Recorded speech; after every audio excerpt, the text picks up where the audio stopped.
It's time for Halfway Full. On today's episode, we're getting our finances back on track with Kenishia Mais, financial strategist and CEO of ThrivingDollars. We're managing debt and mental wellness. Halfway Full starts now. Welcome back to another episode of Halfway Full.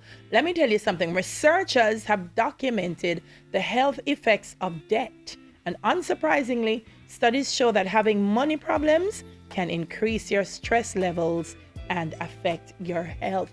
So we brought the money boss in today, Kenishia Mais is with me, and she's going to see if she can help us manage our debt and improve our mental wellness. Hey, Kenishia, thank you so much for joining us. Thank you for having me. Always a pleasure. So the first thing, because listen, Jamaican people, we have our own definition of things, So exactly what is debt? When I say, Lord, me in a debt, what am I saying? So debt is typically when your income, your income is just not meeting everything that you have to go out, your expenditures, right? And typically means that you owe people all over the place, or what we like to say, you're robbing Peter to pay Paul. So that's typically, that's pretty much what debt is. It just means that you don't have sufficient income to cover all your expenditures. So the great thing about debt is it don't happen overnight. Well, in some instances, if you have sometimes like a major event, it can happen overnight. But for those instances when it doesn't, how can I tell that I'm heading into debt, that what I'm doing is dangerous and going to get me into trouble?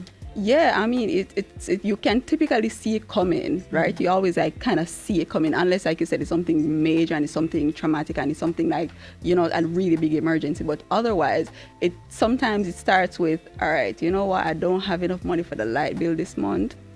All right, I can just put this on the credit card and figure it out later. So when you start doing stuff like that, that's you building, right? You're building the pathway to go in debt, right? So you typically want to make sure, like, if you put something on the credit card, you have to pay it off. But we always think of credit cards as emergency funds, and they're not. They're a loan from the bank. But exactly. But a lot of people don't think of it as a loan. They think of it as, emergency come up, let me just use a credit card, and then we figure out the credit card afterwards. But unfortunately, in Jamaica, a credit card isn't something you can figure out later, because our APRs, or annual interest rate, is typically like 48 to 52% on the card. Yeah, so you can't figure it out later, because if you don't have the money right now, typically it means that you're not going to have the money plus that 48% later, said to me. Right? And then that's just the interest. We're not talking about stuff like if your card goes over the limit. We're not talking about the interest. We're not talking about the late payment fees. We're not talking about the GCT and all of these fees, right? So you can typically see when you're heading in debt, when you don't have enough income to meet your expenditures and you're deferring stuff, or you're putting stuff on a payment method that you have to worry about later. All right, let me see if I can. But this says overspending, which you just said. What you're putting out, you don't have it to put back in. You mentioned the credit cards. One of the things is also avoidance. Like the bill come and you say, all right, I'm not going to pay the water bill at this month, but next month when the water bill come, let me see if I can pay the two of them. Avoidance is a thing. Yes, avoidance is a really big thing, and that's why I always tell every single person that I talk about finances, face your finances, right? Because yes, it's going to be uncomfortable for you to look at the number and know that you don't have the money to meet the number, right, that you have to pay back. But if you don't at least face it, then you won't get to the point of solution, right? So if you're feeling discomfort about, facing what the number is, or opening the email, or opening the bill when it comes, right, you just have to get to the point where you rip the Band-Aid off, because uncomfortable feelings, and we're talking about the stress that comes with that, all of those uncomfortable feelings require uncomfortable solutions, right? So you have to get to a point where, you know what, all right, I don't know how much money I owe everybody, but let me sit down and let me itemize. How much I owe. Yeah, no, and that's the thing, you have to start with itemizing, right? Like literally just like take a piece of paper and just start, all right, Scotia, NCB, that credit card there, that loan there over that place, my grandmother $3,000 for the gas. So you have to literally start by itemizing every single thing, and then you can start creating a plan to start tackling it. Kenishia, you just say a truth, I can tell you something. People also prioritize debt and avoid others. Yes. So me go prioritize maybe the utilities because it go cut out. But me know my old grandma $20,000, but a grandma, You're right. a grandma, she can't wait a little bit to get that money there. Or me know say me did borrow some money from a co-worker, but I'm a co-worker. Write down every single one of them. Everybody. The clothes where you did trust. The shoes where you every single one of them. The lunch where you not pay for it, yes man, all of it. Yeah. You have to write all of it down. And then guess what? You see, even if you want to take it a step further, also include the interest rates that you're paying on each of these things. So grandma, all right, you're probably not gonna pay an interest rate on that. You're just gonna get the money when you get, you know. But then if you have something like a credit card, then you have to think about, all right, how much money per month are they charging me interest and additional fees, right? And you have to at least get to the point where you can at least eliminate these fees. But unfortunately, when it comes to credit card debt specifically, and even when it comes to some payday loans, I don't necessarily advise people to try to pay it off little, right? It's just not something that you're gonna get too far ahead with in Jamaica, with or interest rates being what they are, right? That's just something that you have to just make a big decision. Like all right, I need to find a way to consolidate each of these things so that it frees up some amount of cash flow from me, and I can have one payment going to all of these different things. All right, right? I want to talk about the consolidation a little bit later on. This says lying about money. That's one way where you know you're in that line about money. Yeah, man. We do a lot of lying. Yeah, man. About money. You know when everybody say, oh, cake sale or bake sale or whatever, you know you not have it, you know in your heart and in your pocket, so you not have it, you know.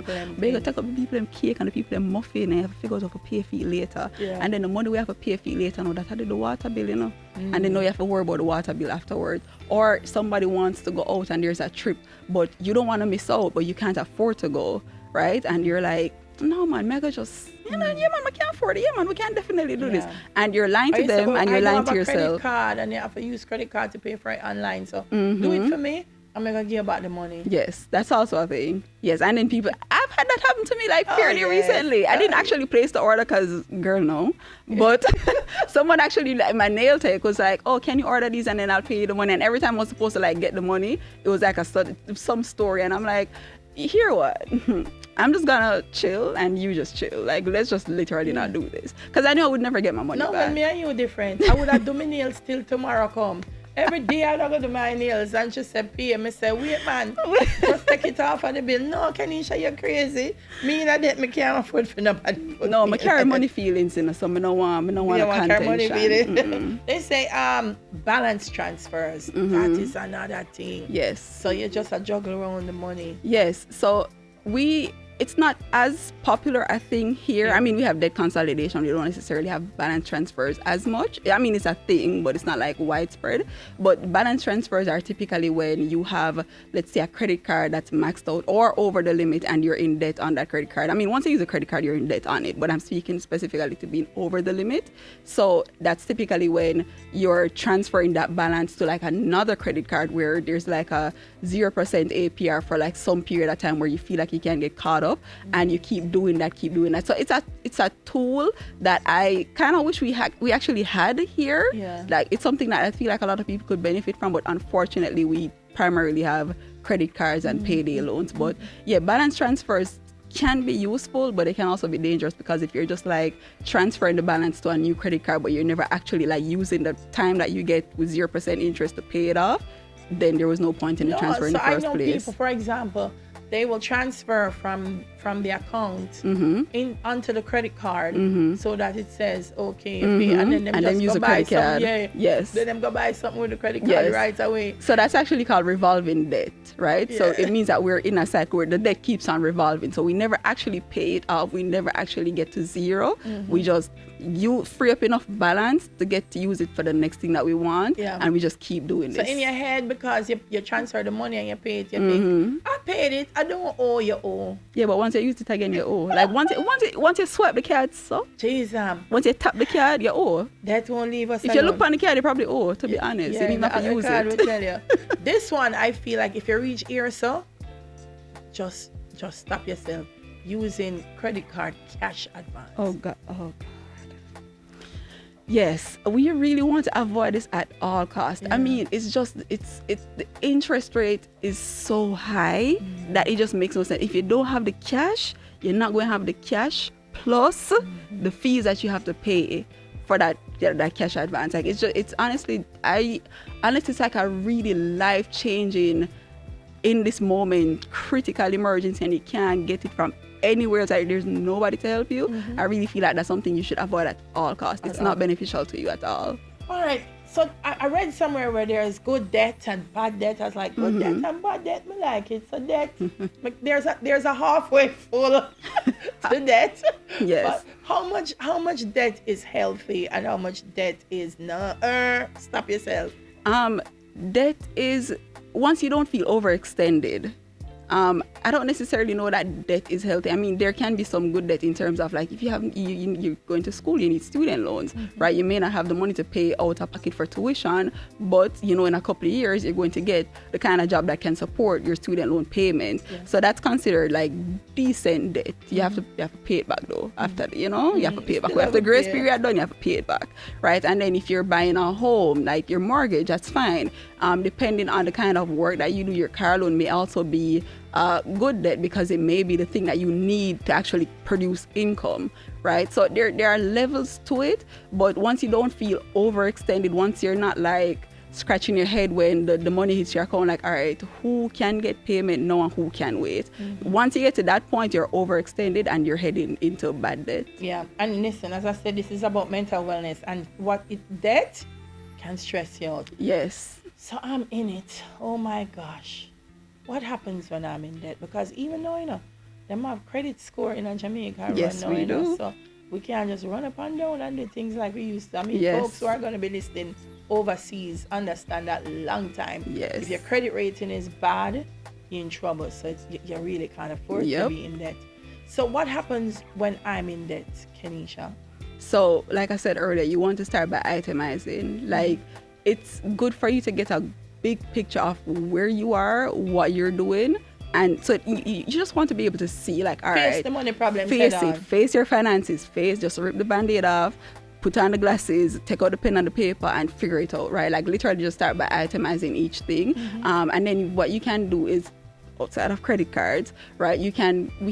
We have different methods of tackling debt. So we have what's called a snowball and we have what's called an avalanche. So the snowball is you starting with the smallest balance first. So so let's say you have. But you can manage. So let's say you have like three things of debt. So one of them is a payday loan, one of them is a credit card, and one of them is your grandma. $3,000 for the gas what she did pay for last month, right? I don't even know if gas costs that little, but let's just say. So you're itemizing each of these in terms of the balance. So the first thing is, all right, there's $3,000 that I need from my grandma. All right, so I'm going to allocate $5,000 every single month from my income, from my account to pay towards debt, right? This is a fixed number. So the first month, all right, first balance $3,000. All right, I'm gonna pay grandma that $3,000, and then now I have this extra $2,000. I'm gonna put it on the second highest balance.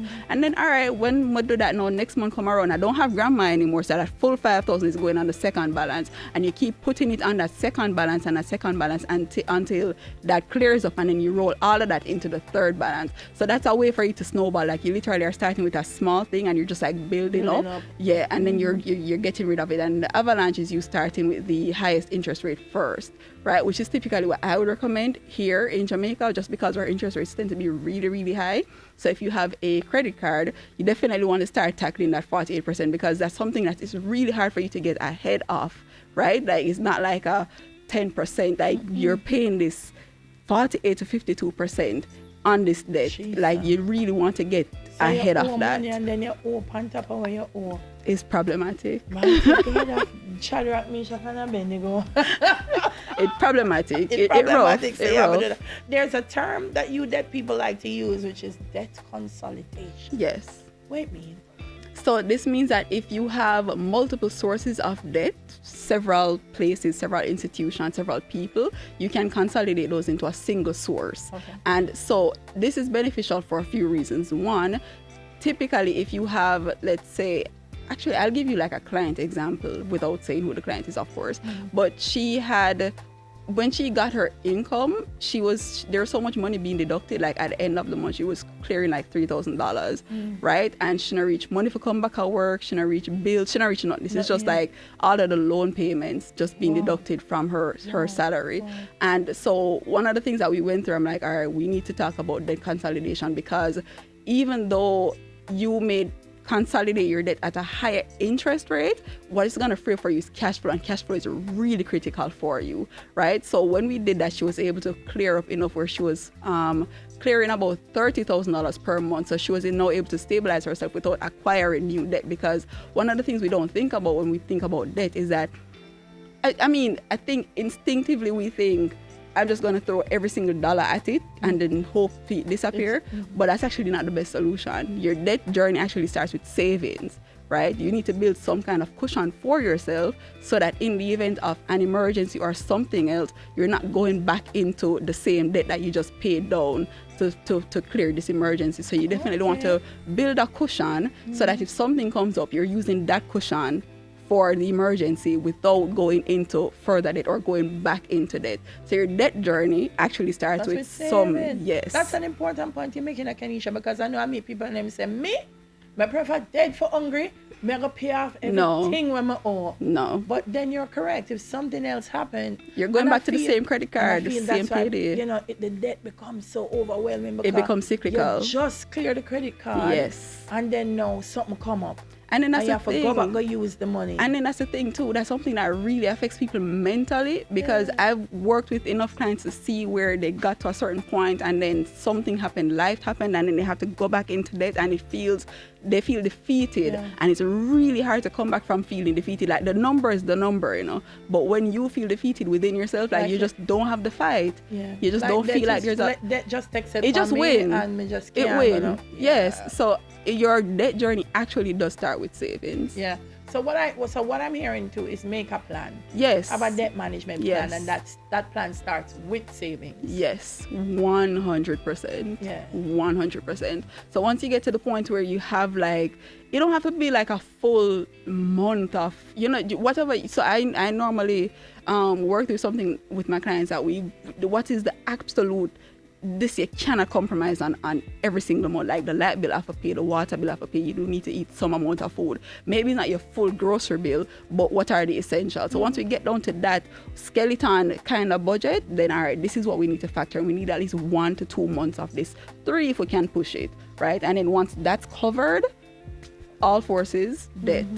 I like it. It's important, because I'm gonna tell you something. Even going to the supermarket, like sometimes you have to check yourself though, people, and say, I really need 1 more of this. Yeah. Like looking at the cupboard. You really need 2 more of this. Yeah. All right, when I go cook this, I go eat all of this. True. So if there's a debt management, which goes to a whole new episode that we'll be talking about nutrition, it's making a meal plan. Because when you make the meal plan, this may I cook this week, Yes, man. And so this may I buy, go there and say, I want them, I could have eat some stew beef this week.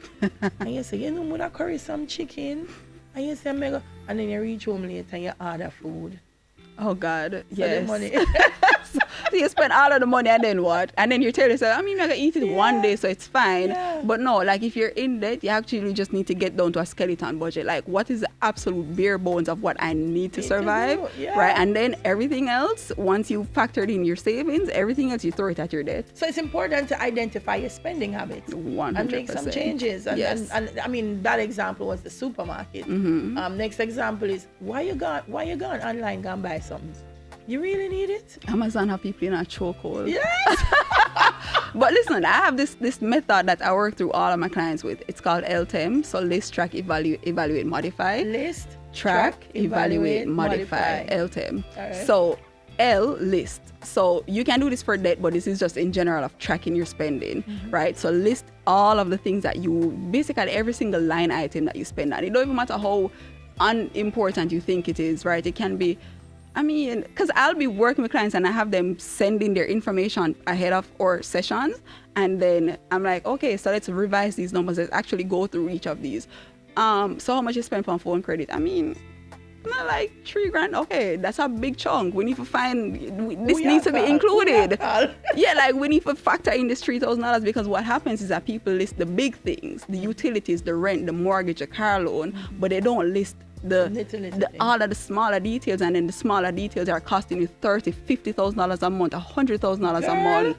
When I calculate my toll. Right, that's a really good example. I say, but watch me, I drive go to Kingston and come back home, and then go back to Kingston and come back home.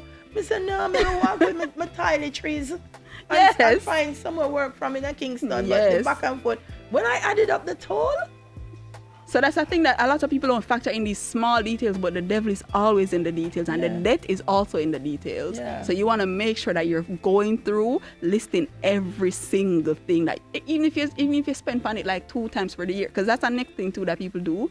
They only list the things that are coming up on a monthly basis. So funny story, one of my clients, we were talking about her car insurance, and I'm like, how much is your car insurance per year? She's like, I don't remember the number. Let's say it was 60,000. 60,000, but it paid off already, so that done. I'm like, how it done? If you have a car, you have car insurance, how it done? Not like it paid off already. I'm like, yeah, but next one will come up next year. Do we not understand that this is a thing that happens? So what we ended up doing was dividing that full annual amount by monthly, and then we have a dedicated account, so that goes into that account every single month, so that when the next year comes up, you're not like shocked, like, oh God, I never think about this. It's already there. It's set aside for you somewhere. So that's the next thing people have to do when you're thinking about you're listing every single thing that you're spending on.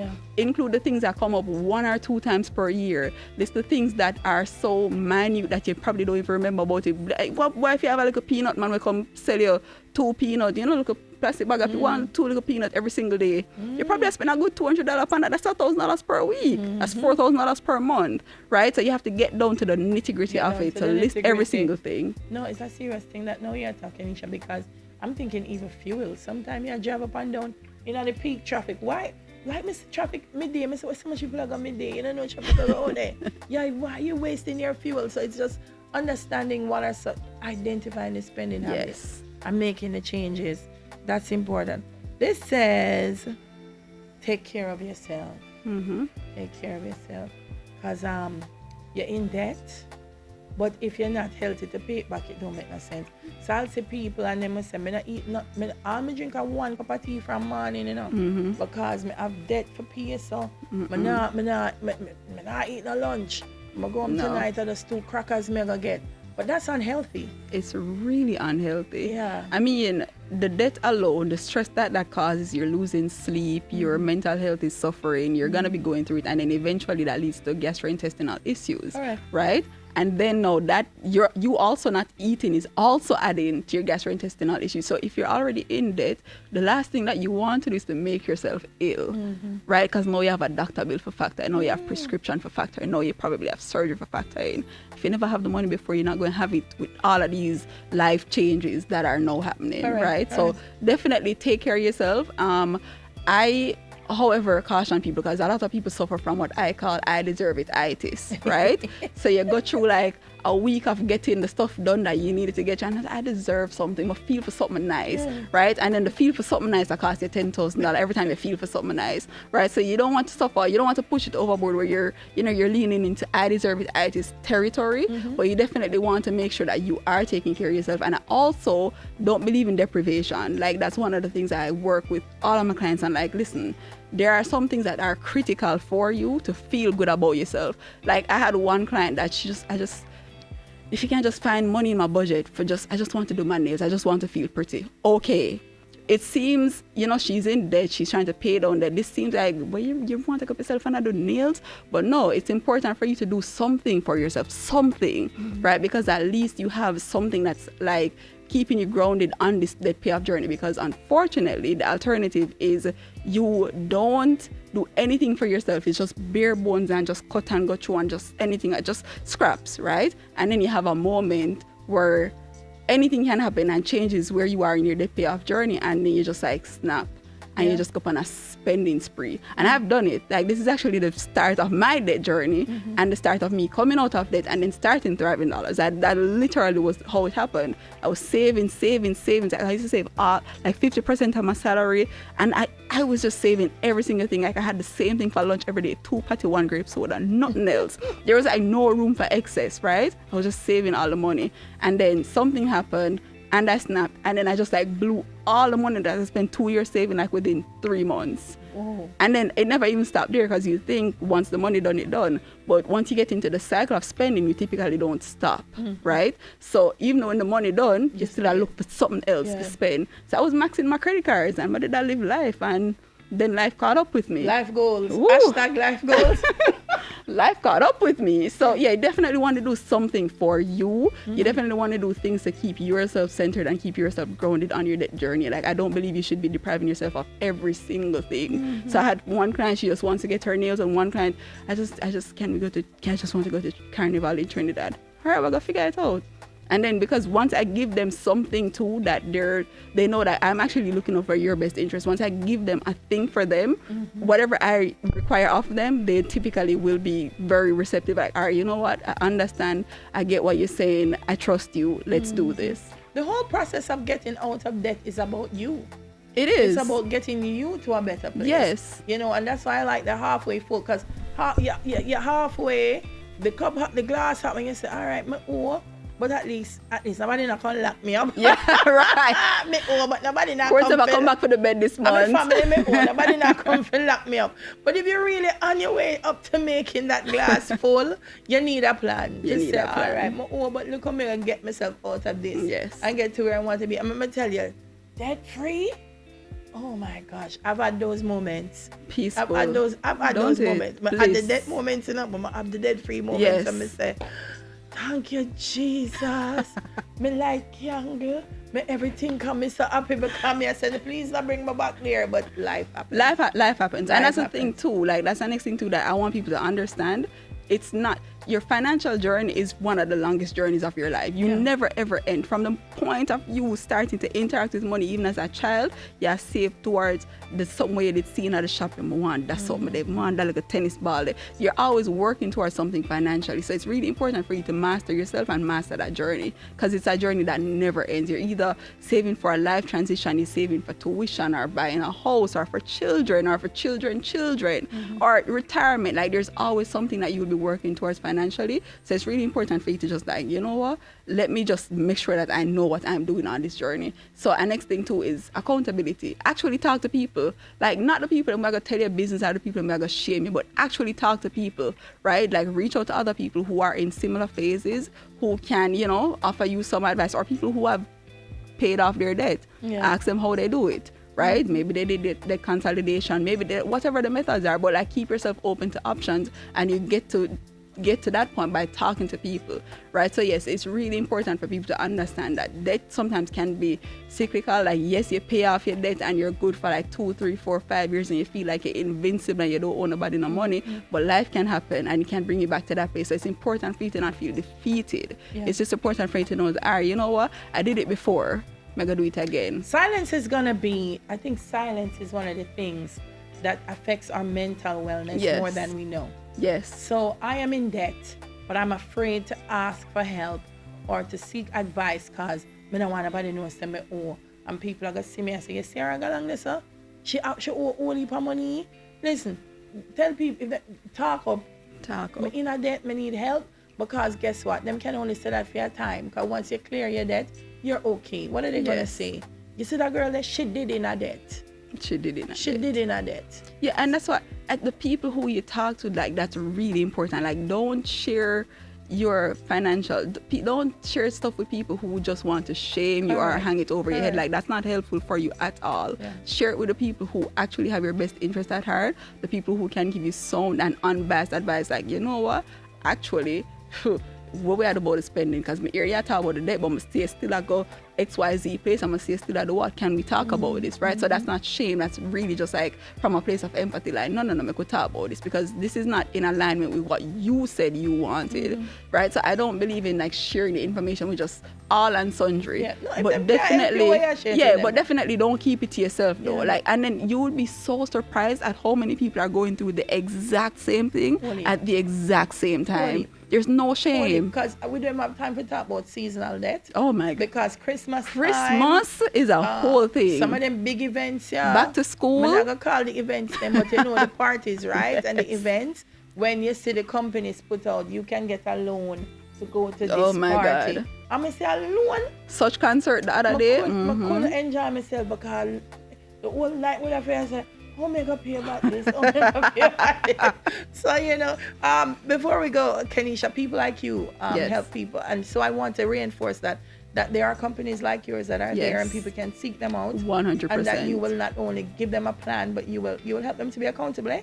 Yes, that's a big part. So clarity, strategy, accountability. So we have to get clear on where you are financially. We have to get really crystal clear, like please believe me, like down to the very minute of details, right? And then we have to put a strategy in place for you to get to where you want to get to financially. And then accountability, like I'm there with you, I'm holding you accountable. And then even outside of me, like I actually give you a spreadsheet. So I know what you're doing and you know I know what you're doing. So let's act accordingly, right? So there's accountability there, and we have conversations where sometimes it needs to be like a little bit stricter. Like, all right, come here. Like my clients, you know, I drape them up a little bit in love, just like, come here a little bit, you know? So there are moments of that, but then there are moments of like, we talk too about like your money story, because that's a thing too that a lot of people don't realize, like how much of your past factors into the decisions that you make right now today in the present.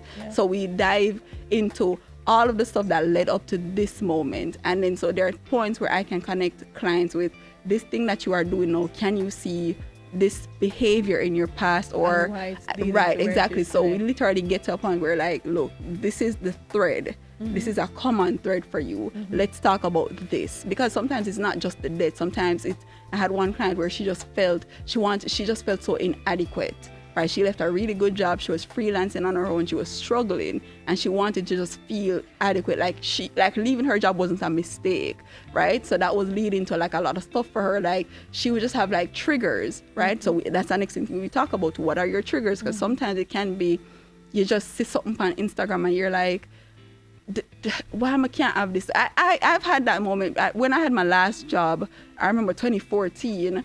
Like I never had like work clothes, because like before that I was always wearing like a uniform, so I never like had a wardrobe of stuff. And also my position was really entry level, so I wasn't making like no money. But then I remember this one day I was just like, I'm tired of this. I'm tired of mix and match the same 5 pants with the same 7 block. I'm tired of this. And I literally took my lunch break and I walked, go all the way down to New Kingston Business Center and go buy a bag of things. And then come back up and say, no, I'm going to figure it out afterwards. And then to figure it out afterwards, like literally the next week, I was 2 weeks notice, we're done. Right? So I had to figure it out after, without the job and without the income. But I realized the trigger was coming up for me, because I started to feel like I'm in this corporate world. New Kingston, New Kingston is fashion central. Right. So I'm just there and I'm just like mixing and matching, and I'm looking at everybody showing up, and I started to feel inadequate. Right. So you have to realize what your triggers are, and then once you figured out what those triggers are, like put measures in place. So I'm not gonna say don't buy a new work pants or don't buy some work shoes, but let's put a set aside amount every single month. When it gets to a certain amount, buy anything we want with it. Right. So just put measures in place, like literally. Literally put measures in place to get to what you want to do and to keep yourself out of it. Like just give yourself a landing pad, put some money aside and say, this is my trigger money, anything will chip my head, but that account me are going, and anything I'm feel for do with it, and this me I do with it, get to that point. Set the limit. If your head trigger, say, well, I'm going this me have to spend money to us. Anyway, my guy pop. Kenishia, where can people find you? I am at ThrivingDollars on Instagram, ThrivingDollars.com, at Kenishia Mais on Instagram, KenishiaMais.com. Thank you so much. This was a great conversation. Thank you for having me. Guys, you heard it, this is halfway full to debt free That's where we're going. So, connect with Kenishia. And I hope you took your pen and your paper and you wrote down the tips that we gave you. This is Halfway Full. Thank you for joining us.